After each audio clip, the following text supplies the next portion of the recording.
Good evening, everyone, and welcome to Friday Night Young at Heart, featuring nursery rhymes, stories, songs, poems, Mother Goose, Aesop's fables, Lewis Carroll, limericks, larks, epic stories of the great operas, and such, to keep us all young at heart. I'm Father James DiLuzio, and tonight I'm going to continue with chapter 29. We began just at the first quarter of it because it's quite a long chapter. And chapter 29 of Le Avventure di Pinocchio by Carlo Collodi is quite extensive. So this will be the story that I will be sharing with you this very night. So here we are. You see me, I'm in my office, not highly decorated office, plain and simple. That's me, the white priest today, although I did already take off my collar because it's Friday night. Okay, so do you recall Pinocchio last week was going to be fried with the fish? He was floured and rolled in crumbs and everything, but just in the nick of time, the Mastiff, that great little dog, came, not little, a Mastiff, big dog, came and rescued Pinocchio and brought him to the shore. And the very last moment, which I didn't include, Pinocchio and the Mastiff shook hands. Well, a paw and a hand. And they bid each other farewell. Very polite, very nice. Okay, so then what happens? Pinocchio's on the shore and he sees a little cabin nearby, and there was a man sunning himself on his porch on the beach. And Pinocchio is really starting to mature, it seems. He's really worried about that boy Eugene. Remember the boy who got knocked out because one of his classmates threw the big pile of Pinocchio's books at the kid, knocked the kid out? You know what happened, right? And the police came, blamed Pinocchio, he ran away, the Mastiff, the whole thing. Okay, so he goes up and he said, "Sir, have you heard anything about this boy Eugene? Who was left on the beach?" And he said, Yes. "Well, how is he?" says Pinocchio. And he says, "Well, the man said he's quite recovered." "Where is he?" asked Pinocchio. "Oh, he's home now, resting." And Pinocchio feels so relieved. But then the man starts talking about this terrible, terrible person who harmed this boy.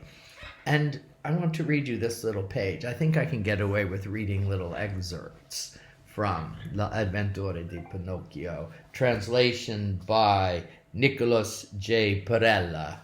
This is a very, very authentic version. Again, you might want to purchase it for yourself. Like the Cliff Notes, my summaries do not give you the full experience of reading the original literature. And if you can read Italian, all the better. You can't? What is it with we Americans? Well, all the same. So this is the conversation Pinocchio has with the man on the beach. "He's alive and well," said the man. "Really, really," cried the puppet, jumping for joy. "Then his wound wasn't serious." "But it could have been quite serious, and even fatal," answered the old man, "because somebody threw a big cardboard-bound book at his head." "Who threw it at him?" "A schoolmate of his, a certain Pinocchio." "Who is this Pinocchio?" asked the puppet, playing dumb. "They say he's a young rowdy, a vagabond, a real madcap of a boy." "Lies! All lies!" cries Pinocchio. "Do you know this Pinocchio?" "By sight," answered the puppet. "And what's your opinion of him?" said the old man. "I think he's a splendid fellow, fond of school, obedient, very attached to his father and his family." And while he was reeling off all these lies with a straight face, the puppet happened to touch his nose and noticed that it had grown by a palm's length. Then, in fright, he exclaimed, "Oh, Don't believe all those nice things I've just told you about him, good sir, because I do know Pinocchio very well, and I can assure you that he really is very rowdy. He's disobedient. He's a loafer who, instead of going to school, goes around with his comrades to make trouble. And as soon as Pinocchio uttered those words, his nose shortened and returned to its natural length as it was before. "Why are you all white like that?" the old man asked him suddenly. "Well, you see," without noticing it, "I rubbed against a wall that had just been whitewashed," replied the Pinocchio, ashamed to confess that he had been rolled in flour like a fish and meant to be fried in a skillet. "And what have you done with all your clothes?" the man asks, and Pinocchio says, "Well, as for my clothes, thieves came, they stripped me. Tell me, good old man, would you happen to have some old clothes so I can go home?" And all the man has is an old sack, and so he gives the sack to Pinocchio. He cuts a hole and to put it over him, and he goes home, and he finally does indeed reach the home of the Blue Fairy. Now this home, very different from the little cottage from before, is several stories high. All the windows are latticed and locked, and the shutters are closed, and no one's answering when he knocks at the door. Now, it just so happens that it's getting late in the day, it's evening, and it's getting cold, so he's knocking harder and harder and harder. Finally, up at the very top window opens, and a snail sticks its head out. "What do you want?" asks the snail. "Please, I'm Pinocchio. I've come to see the Blue Fairy." "I don't know of a Pinocchio." "Oh, you do. I was her favorite. She was, and well, please just let me in. She'll know who I am." So he says, "Can you get her? Can you get her? Bring her to the window." "No," said the snail.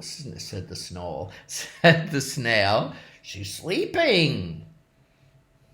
"Oh, well, can you disturb her?" "No," said the snail. "Well, could you please let me in?" "All right," said the snail. So he closes the shutters, and Pinocchio's waiting, half hour, an hour and a half, 2 hours. Suddenly, the next window, below the one where he first saw the snail, the shutters are open, the lattice is free, out pops the snail's head. "Aren't you coming to let me in?" cried Pinocchio. "I'm freezing." "A snail never hurries," replied the insect.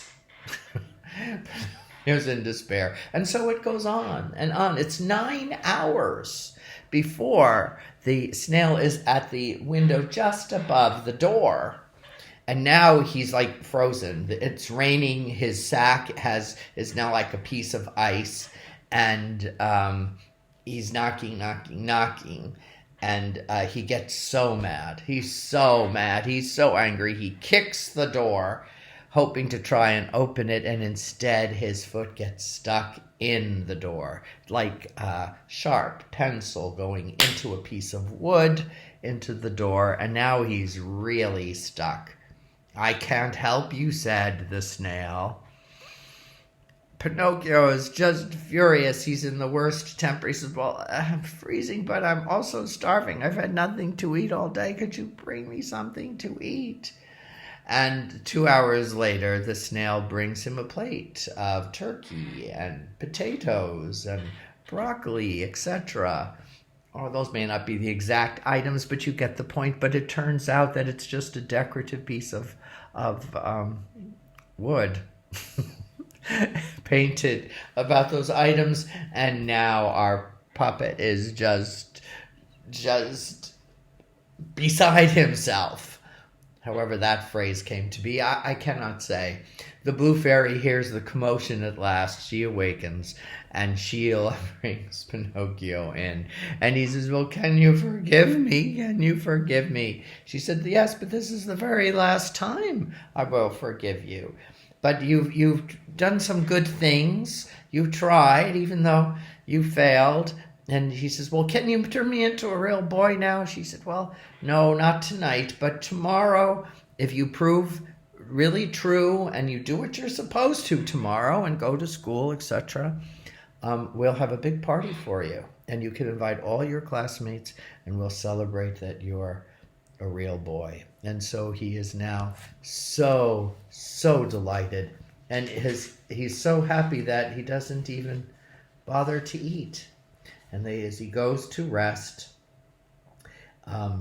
he's thinking of all the things that the fairy said she would prepare for the party. 200 cups of cafe a latte and 400 buns buttered on the inside and the outside. Unfortunately, Kolati concludes the chapter with this statement. Unfortunately, in the lives of puppets, there's always a but that spoils everything. And chapter 30 is subtitled, Instead of Becoming a Boy, Pinocchio goes off secretly with his friend Lampwick to a place called Funland.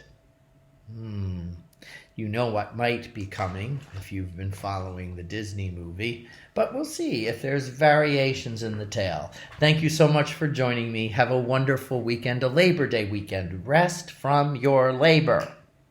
Take a real Sabbath, too. Sabbath on, well, if you're following the Jewish tradition, you'll have a full Sabbath now and Saturday. I don't know, does watching Young at Heart count as work for you?